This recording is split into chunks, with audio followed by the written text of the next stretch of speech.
These are the three programs we created in Lab 2. What we're going to do is we're going to take Lab2C to start and put that into another application called MCU Expresso. So I'm just going to left click on it to select, right mouse click, and go down here where it says Export Program or Control E. Now the requester that we have coming up now has a default of GNU Eclipse, but we don't want to export it there. We want to go all the way down to the bottom here and go to MCU Expresso. And after we do that, we're going to say export. The next request we have coming up is says, what should Firefox do with this file? We're just going to save it, say OK. And up here, you'll see that it's saving it now into our downloads folder. So all we have to do is when it's finished downloading, we're just going to click and double click on this to actually have it unarchived. And this happens in Windows 10 automatically, that it will just unarchive it here. If you have a different version of Windows, an earlier version of Windows, you may have to do something else to unarchive the file. Either way, we have it in our downloads file. Now what we want to do now is go down to our bar here, our launch bar, and right mouse click and go to File Explorer, because we want two File Explorer windows up. The first one actually has our file that we want to transfer, and we want to transfer it somewhere where MCU Expresso is going to expect it.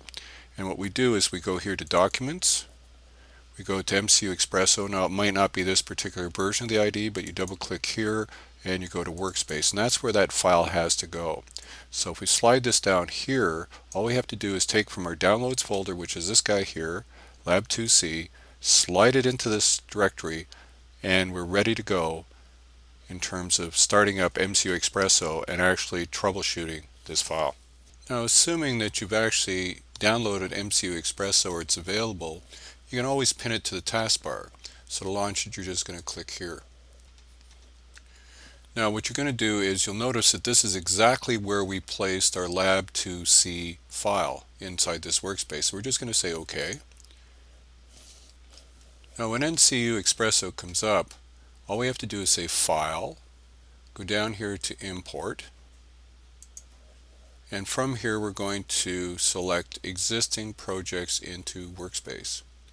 When we do that, we're just going to say Next, and we're going to browse for the directory, but all we have to do is browse, and it automatically is going to come up to Workspace.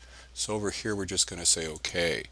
And as soon as we do, we can see that the file has already been selected for us, and all we have to do is slide down here and say Finish.